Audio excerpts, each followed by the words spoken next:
Oke, kita mulai. Assalamualaikum warahmatullahi wabarakatuh.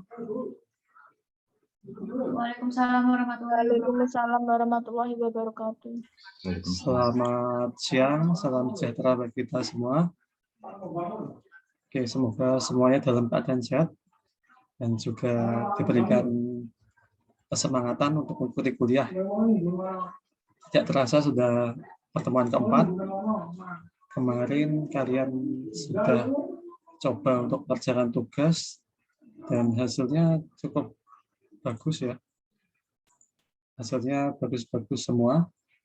Tidak ada yang mendapatkan nilai di bawah 60. Oke, perlu dibahas nggak kuisnya? Tapi sepertinya nggak perlu ya, karena sudah banyak yang mendapat 100. Kita langsung ke materi saja.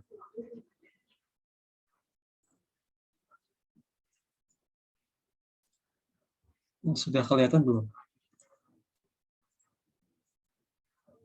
Sudah, Pak. Oke. Dan di sini kita akan membahas mengenai perulangan.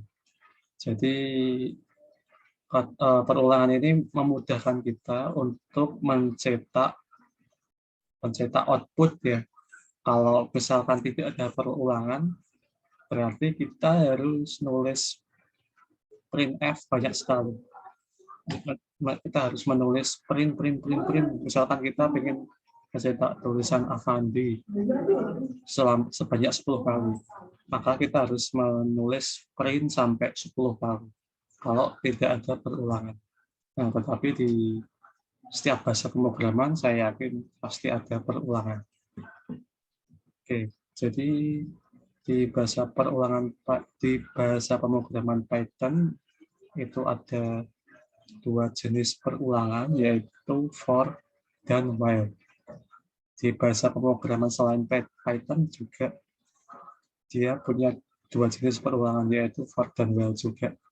Jadi for dan while ini dipakai di semua jenis bahasa pemrograman.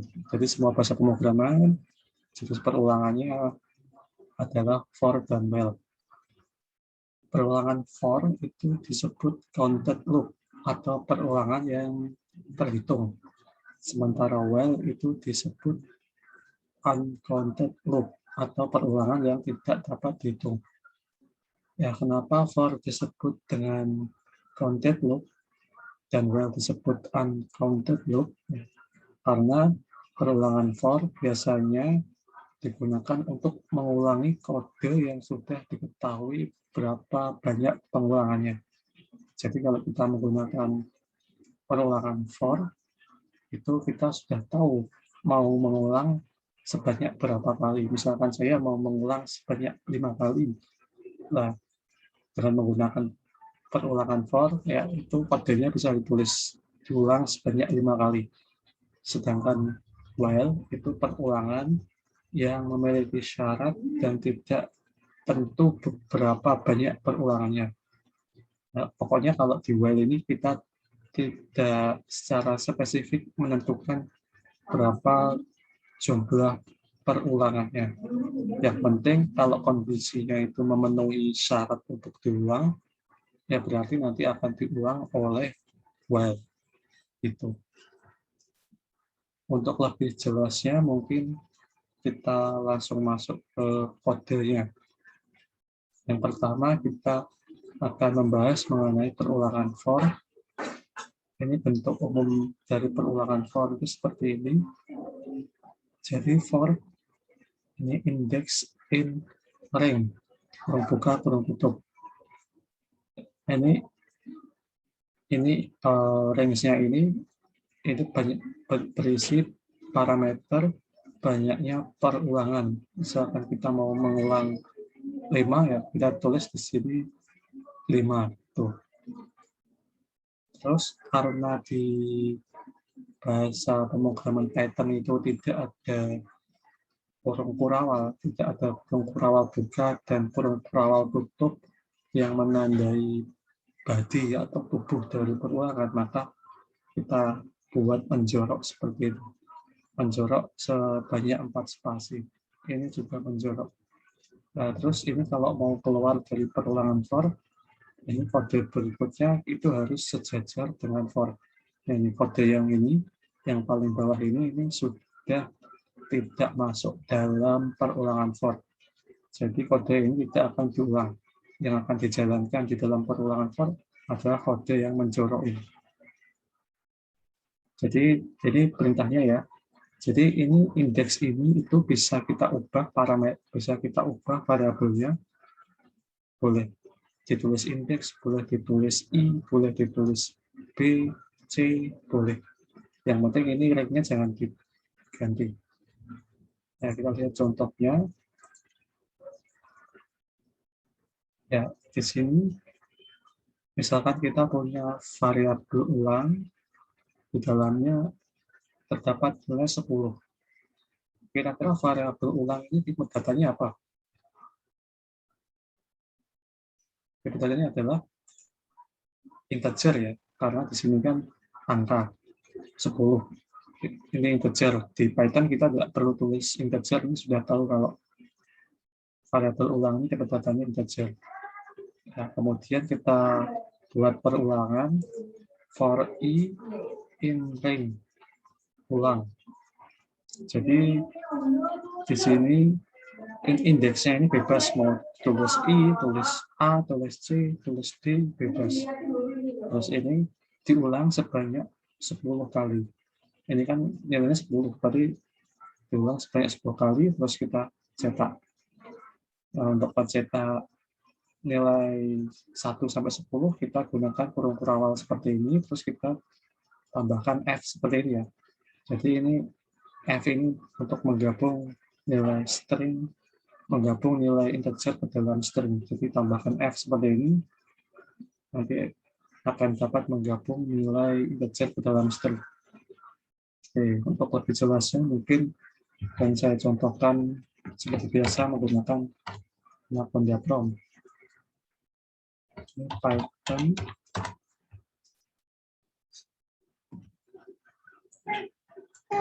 terus di sini saya buat variabel ulang sama dengan 10.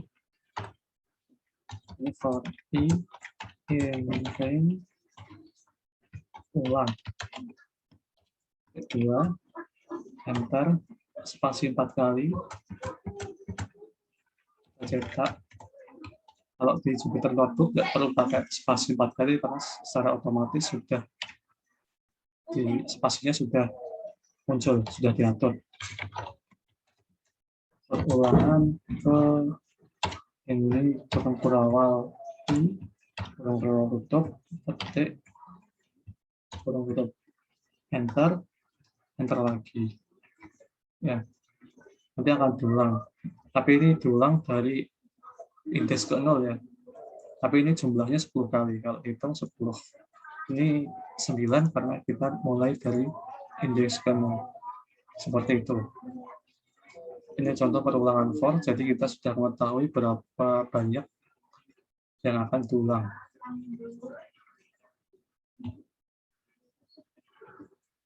Nah, ini penjelasannya ya. Ini kita gunakan variabel 10 di data integer.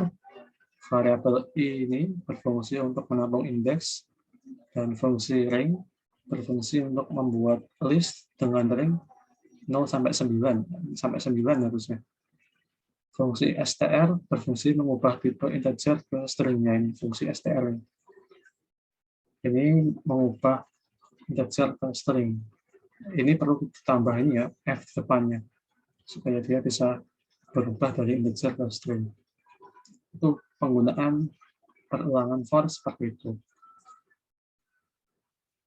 Nah, ini contoh lagi, tetapi ini kita gunakan list. Kalau tadi kan kita gunakan integer ya, 10 kan integer, kita gunakan integer. Nah, sekarang kita gunakan variabel list. Listnya itu isinya ada kopi, nasi, teh, jeruk, ada 4 data. Kemudian di sini kita buat for isi ini indeksnya, in item. Nah, kalau tadi kan kita menggunakan fungsi range, kalau di list ini kita gunakan in. in item print dalam kurung isi indeksnya. Terus kalau dicetak muncul. Nah, berarti ini indeks isinya ini dia akan menyimpan data, yang ada di item. Jadi data-data di item ini akan disimpan di variabel atau di indeks isi. Sehingga ketika kita cetak nanti munculnya seperti ini. Itu. Ini harusnya print one supaya dia turun.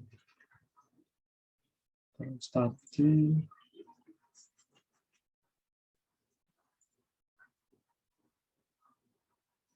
ini harusnya 0 sampai 9 ya. Oke, seperti ini. Jadi kita bisa menggunakan seputar notebook, bisa menggunakan Visual Studio Code. Ini kalau pakai terminal seperti ini. Itu untuk perulangan for ya. Sekarang kita masuk ke perulangan while. Untuk kode dari perulangan while ini seperti ini. Misalkan while true jika kondisi dari while ini bernilai benar, maka kodenya akan dijalankan. Jika salah, maka tidak akan dijalankan. Di sini contohnya, contoh programnya. Ini langsung saya tunjukkan untuk programnya. Jadi, mengapa kok while disebut sebagai uncounted loop? Karena memang while ini dia tidak secara eksplisit menyebutkan berapa banyak perulangannya, berapa banyak kita mengulang, tetapi dia akan mengecek kondisinya. Kalau setelah dicek kondisinya memenuhi, maka dia akan diulang. Jika tidak memenuhi, dia tidak akan diulang. Contoh dari programnya, misalkan di sini saya punya variabel jawab, tipe datanya string, nilainya adalah ya, kemudian variabel hitung, ini tipe datanya integer, nilainya 0. Jika ini while jawab sama dengan ya, jika jawab itu nilainya iya, jika jawab variabel jawab ini nilainya iya, maka hitung plus 1. Jadi hitung plus 1 ini itu sama saja, ini namanya adalah increment, itu sama saja seperti hitung sama dengan hitung plus 1. Ini cara cepatnya itu pakai plus sama dengan seperti ini. Jadi variabel hitung tambah 1, terus nanti disimpan di dalam variabel hitung lagi. Jadi selama kita itu menjawab iya, maka ini akan diulang terus sampai kita tidak menjawab iya. Sampai kita tidak menjawab iya, maka perulangan akan berhenti. Jadi kalau kita menjawab iya, maka nilai 0 ini akan ditambah 1. Kalau misalkan ulangi lagi, kalau yang jawab iya, maka 0 ini akan tambah 1. Nah, kemudian jadi 1. Kalau kalian ketik iya lagi, maka hasil dari hitung ini yang tadinya 1 akan ditambah 1 lagi, jadinya 2. Kalau kalian jawab iya lagi, maka 2 tambah 1 lagi, hasilnya 3, dan seterusnya sampai kalian jawab tidak atau jawab selain iya. Ini contohnya. Jadi di sini kita tidak secara eksplisit ya menuliskan berapa banyak jumlah perulangannya.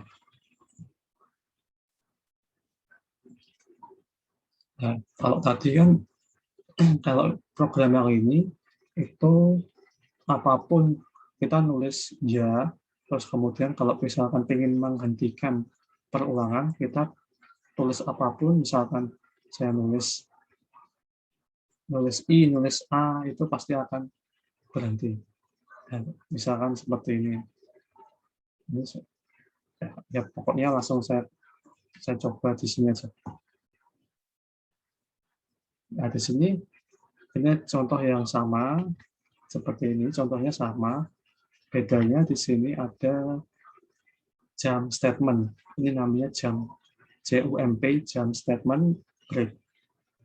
Nah, di sini kalau misalkan kita jawab tidak, maka perulangan berhenti. Jadi sampai kita jawab, sebelum kita jawab tidak, perulangan tidak akan berhenti. Jika kita jawab ya, lanjut. Jika jawab tidak, perulangan berhenti.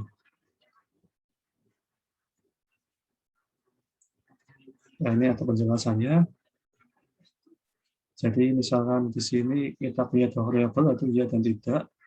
Terus perulangan dengan while akan menambah satu variabel hitung. Yang hitung ini akan bertambah satu setiap kali kita mengulang. Lalu sistem akan selalu bertanya ke kita apakah kita akan mengulang atau tidak. Terus kalau misalkan perulangan berhenti, maka akan dihitung total dari perulangan, jumlah total dari perulangan. Hasilnya seperti ini. Ya, misalkan ini kan y-nya ada 1, 2, 3, 4, 5, 6, 7. Maka totalnya 7. Ini yang ke-8 tidak diulang karena kita tulis tidak di sini. Seperti itu. Ini hasilnya seperti itu. Itu penggunaan while ya. Jadi di while ini dia akan mengecek kondisinya. Jika kondisinya itu memenuhi, akan diulang terus. Kalau tidak memenuhi, akan berhenti. Seperti itu. Oke, seperti itu.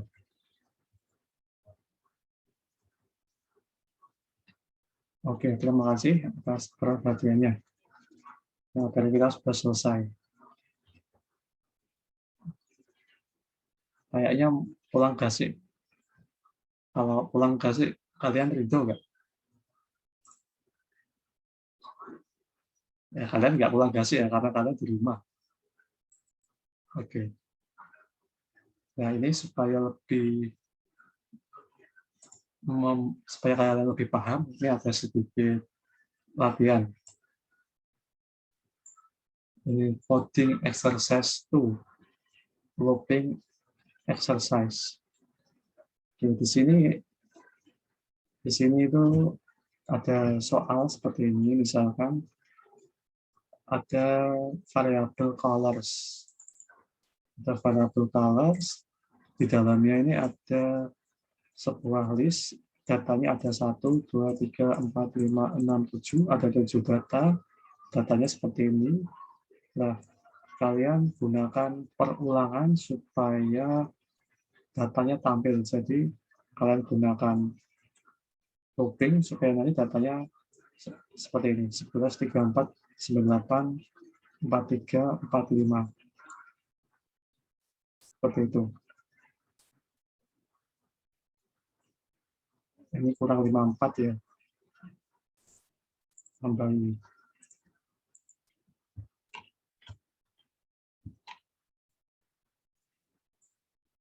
Oh, bukan. Nah, ini 54-nya tidak ditampilkan. Jadi cuma 11, 34, 98, 43, 54. 1, 2, 3, 4, 5, 6. Jadi kalian buat perulangan supaya nanti outputnya seperti ini. Jadi nilai 54 ini tidak ditampilkan. Menggunakan perulangan boleh for, boleh while. Ini jawabannya di sini.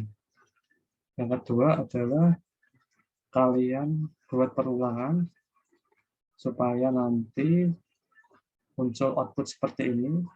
Bedanya sama yang di atas adalah ini yang ditampilkan adalah nilai list yang lebih dari 50. Jadi kalian tampilkan data yang nilainya lebih dari 50. Kalau di list ini yang nilainya lebih dari 50 adalah 98 dan 54.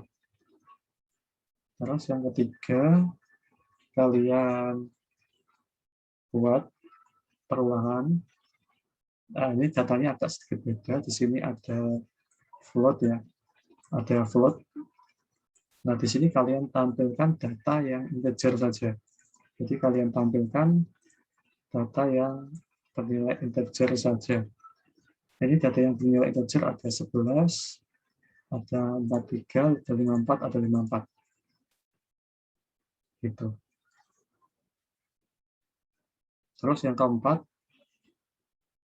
ini gabungan dari pertanyaan nomor 2 dan nomor 3. Di sini kalian diminta untuk menampilkan data yang lebih besar dari 50 dan juga integer. Jadi tampilkan data integer dan lebih besar dari 50. Kalau dari data ini yang integer dan lebih besar dari 50 adalah 54. Jawab. Gitu. Nah, kalau ini nggak perlu dikerjakan. Ini tambahan saja. Ini kira-kira kalau di Deran hasilnya seperti apa? Ada yang bisa menjawab ini, kode ini, kalau saya run, nanti outputnya apa?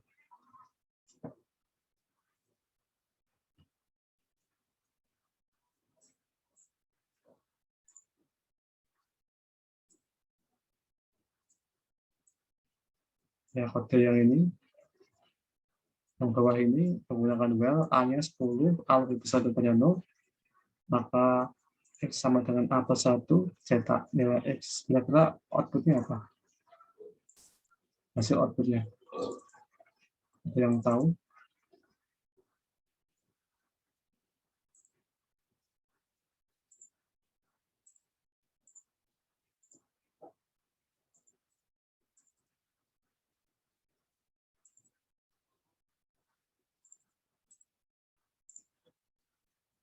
Bisa ditulis, diketik di chat, boleh pakai mic. Outputnya apa kira-kira?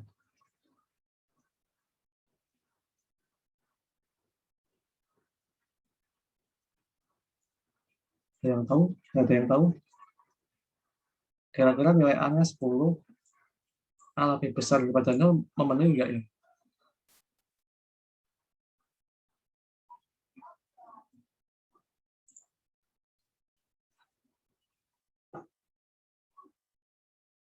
Memenuhi ya, A-nya kan lebih besar dari 10, nilai X sama dengan A plus 1, berarti 10 tambah 1, terus dicetak. Nah, di sini kira-kira dia akan berhenti sampai berapa kali di sini? Yang bisa menjawab berapa kali dia akan berhenti?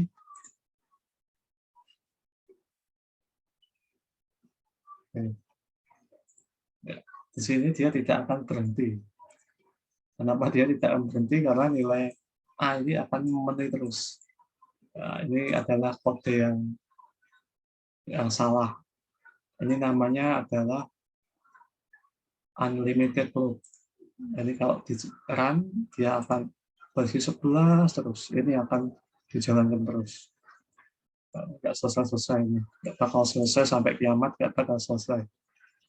Nah, ini akan terus diulang terus. Nanti sampai kiamat nggak selesai-selesai, nanti sampai laptopnya meledak. Jadi walaupun dia nyimpan di memorinya sedikit, tapi kalau ulang terus kan lama-lama juga akan memenuhi memori. Gitu. Jadi ini salah. Jadi dalam menulis looping harus hati-hati. Seperti itu. Nah, ini latihan ini dikerjakan hari ini ya, supaya tidak ada tugas. Ini kodenya akan saya share di chat.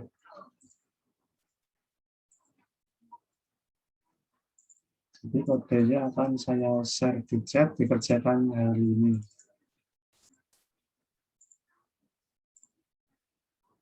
Setengah jam selesai ya. Ini di chat. Kodenya saya share di chat. Sudah menerima semua? Codingnya ini dibuka di Jupyter Notebook. Codingnya ini dibuka di Jupyter Notebook. Silakan kalian kerjakan. Setelah 3 kita bahas. Seperti itu. Oke, jadi biar nggak ada tugas. Biar kalian bisa liburan dengan tenang. Oke, silakan mengerjakan. Waktunya setengah jam. Nomor 1 ada yang bisa. Ini outputnya harusnya itu mengeluarkan semuanya ya. Jadi ya 54-nya juga ikut dikeluarkan. Ini ada yang bisa nggak? Nomor 1. Nah, sebenarnya outputnya seperti ini. Kita bisa menggunakan perulangan for. Mas Bagus, bisa Mas Bagus? Bisa, Pak. Bisa coba di share screen Mas Bagus. Ini sudah, oh ya ini stop share. Coba Mas Bagus di share screen.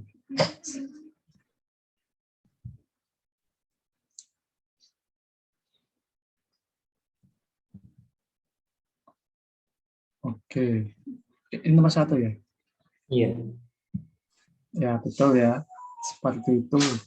Seperti yang ada di Mas Bagus kodenya. Jadi untuk indeksnya itu boleh pakai I, boleh pakai nama yang lain, boleh. Nah, outputnya seperti ini. Ini menggunakan perulangan for ya. Oke, terima kasih Mas Bagus. Bisa di stop share. Oke. Jadi seperti itu, seperti yang tadi dikerjakan Mas Bagus. Pertama, kita gunakan perulangan apa? Misalkan saya gunakan for, terus setelah itu indeksnya ini boleh kalau saya gunakan color ya, color for color in colors. Ya kan tadi di slide ini kalau kita pakai list, mana nih? Ini kan pakainya in ya, in item. Ini in colors -2, jangan lupa enter. Nanti Jupyter Notebook ini sudah otomatis menambahkan spasi seperti ini. Terus tinggal bikin aja print indeksnya apa, color, seperti ini. Ini di run dulu. Nah terus ini kita run ya, hasilnya sama ya, 11, 34, 98, 43, 45, 54, 54, seperti itu. Ini jawabannya yang nomor 1. Nah, yang nomor 2 itu sama.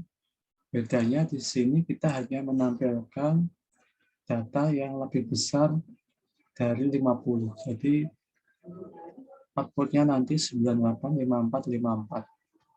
Mungkin ada yang sudah berhasil mengerjakan.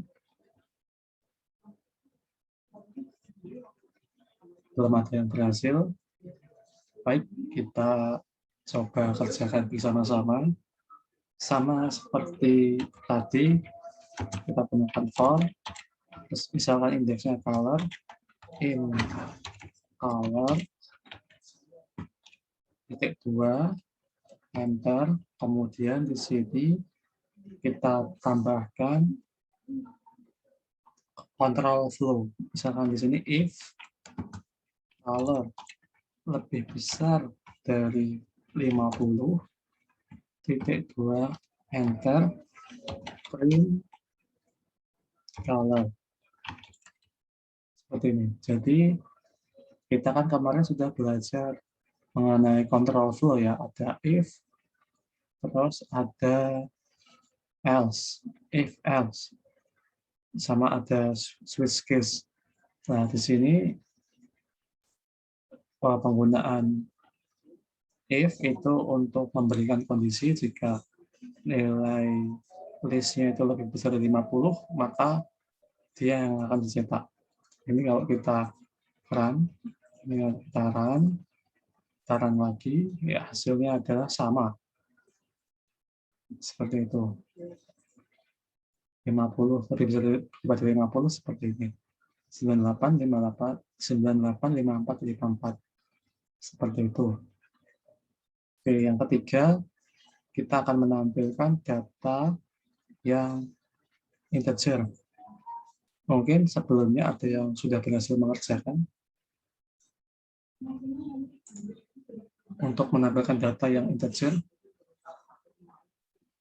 di sini kan ada data float ya. Ada 34,1, 98,2, 45,1. Nah, di sini bagaimana cara untuk menampilkan data yang integer saja? Kita akan menggunakan lagi-lagi perulangan for ya, karena lebih gampang. Sama caranya, color for color in colors, for color in colors sama. Kita juga menggunakan if misalkan is intense. Ini kita gunakan fungsi is intense dalam kurung color, integer. If is intense color, integer, ya ini tergantung kalau kita ingin menampilkan yang float ya ganti float. Kedua, ya, kepencet color, print color seperti ini. Ini harus ada isinya. If instance colors integer. Ini yang muncul malah banyak sekali. Is instant, if instant color oh ini belum saya run. Ini harus di run dulu. Jadi kenapa keluarnya ini semua, karena yang di run itu yang dieksekusi datanya data yang ini, makanya ambil semua. Ini di run. Ya. Sekarang datanya sama ya, ini seperti itu. Jadi kita gunakan fungsi is instance. If is instance, kita gunakan parameter index, integer. Kalau mau float, ya misalkan ini yang mau saya tampilkan adalah yang float, maka kita ganti saja tipe datanya float. Terus ini kita shift enter, maka yang akan tampil adalah yang float. Seperti itu. Nah, saya kira kalian akan searching di Google caranya. Untuk fungsi ini memang belum saya ajarkan. Ya, ini untuk mendapatkan nilai dari indeks dengan tipe data tertentu. Gunakan is instance. Yang terakhir adalah gabungan dari soal 2 dan soal 3, di mana kita menampilkan data yang integer dan lebih besar daripada 50. Tentu saja caranya sama seperti yang sebelumnya. Kita gunakan if juga. Kita gunakan if lebih besar sama dengan lebih besar daripada 50 dan color itu integer. Ya, ini supaya cepat saya copy ya. Ini sama kok. Jawabannya sama. Sama, cuma di sini ditambah n. Jadi kita di dalam control for ini bisa menggabungkan dua kondisi.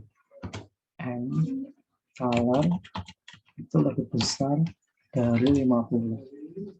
Cuma 40 saja. Jadi nanti outputnya adalah data dengan tipe data integer dan lebih besar daripada 50. Ini kalau kita run, hasilnya sama. 54, 54, seperti itu. Oke, seperti itu untuk latihan coding exercise 2. Dari sini paham kan ya? Mungkin ada pertanyaan. Jika ada yang belum paham, silahkan bertanya.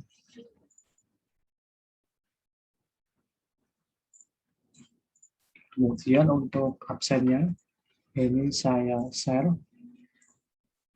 di chat, silahkan absen. Seperti itu untuk penggunaan perulangan di Python. Nah, Python ini bahasa yang gampang dan saat ini menempati peringkat nomor 1. Jadi menurut data dari TOB ini peringkat 1 untuk bahasa pemrograman yang dipakai saat ini, karena banyak sekali dipakai untuk penelitian, untuk machine learning, untuk artificial intelligence, untuk deep learning, dan lain sebagainya. Seperti itu.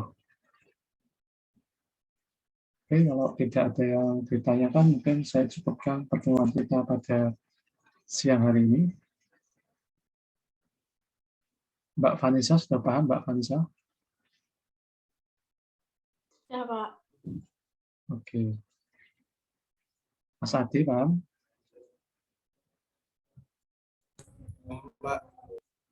Ya, silakan absen ya. Absen dulu. Oke, nanti kita akan bertemu lagi di pertemuan berikutnya hari Senin. Kita akan membahas sesuatu yang menarik mengenai slicing di list dan juga tentang tuple dan dictionary. Ini sangat dibutuhkan ketika kita belajar data science. Oke. Kalau tidak ada yang tanyakan, mungkin saya cukupkan pertemuan kita pada sore hari ini. Terima kasih atas perhatiannya. Banyak-banyak latihan. Ini nanti videonya akan saya share supaya bisa belajar lagi ya. Oke, sekian dari saya. Wassalamualaikum warahmatullahi wabarakatuh. Waalaikumsalam Waalaikumsalam warahmatullahi wabarakatuh. Terima kasih, Pak. Terima kasih, Pak.